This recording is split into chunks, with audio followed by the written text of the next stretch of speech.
नमस्कार दोस्तों, Vinayak short and classes में आप सबका स्वागत है। आपकी क्लास होगी 80 वर्ड पर मिनट की। क्लास स्टार्ट होगी 5 सेकंड में। Ready start. महोदय, मैंने परमाणु परीक्षण पर अपने शुरुआती लेख में लिखा था कि दूर थानेदार चाहे घर का ही क्यों ना हो, सहायक सिद्ध नहीं हो सकता।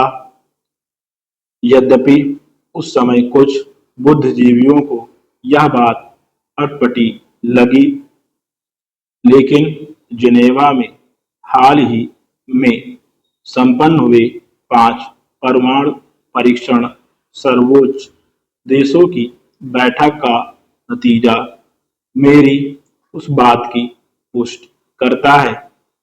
चीन की अध्यक्षता में संपन्न इस बैठक में यह फैसला लिया गया कि कश्मीर भारत और पाकिस्तान के बीच एक परस्पर मुद्दा है, जो कि दोनों को मिल बैठकर निपटा लेना चाहिए। यह सच है कि चीन पाकिस्तान को लगातार सहायता पहुंचा रहा है।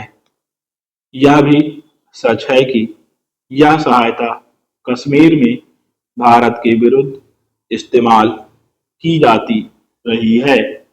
सच यह भी है कि पाकिस्तान का परमाणु और मिसाइल कार्यक्रम चीन की सहायता पर ही निर्भर रहा है और रहेगा। फिर भी चीन कश्मीर के मुद्दे पर स्वयं को मध्यस्थ के रूप में कभी प्रस्तुत नहीं करता। पाठक सोच रहे होंगे कि आखिर यह कैसी पहेली बुझाई जा रही है, यानी यह कैसा विरोधाभास है। इस पहेली को सुलझाने के लिए यह समझना होगा कि आखिर अमेरिका कश्मीर को लेकर इतना बेचैन क्यों है।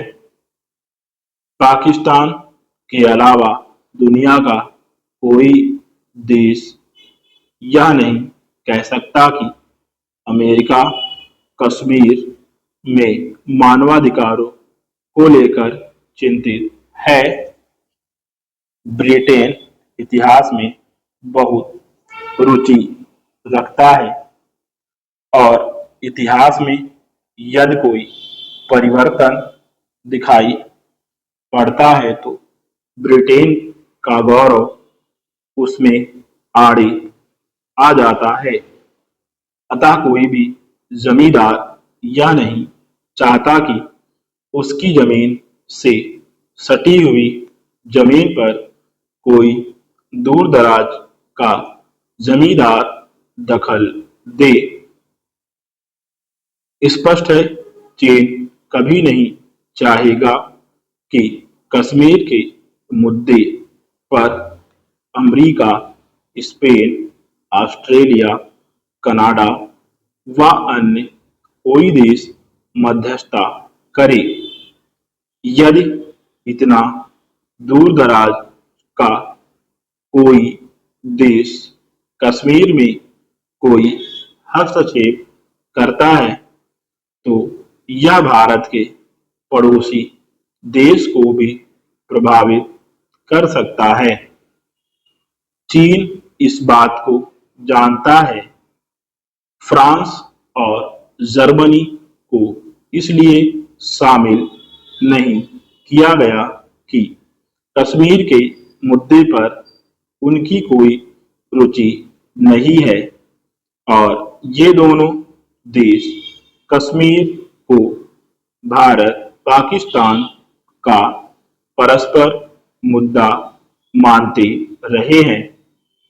चूंकि संयुक्त राष्ट्र के 5 स्थायी सदस्यों में से 3 इस मुद्दे पर एकमत हैं, इसलिए अमेरिका को भी कश्मीर के मुद्दे पर मध्यस्थता का लालच छोड़ना पड़ेगा।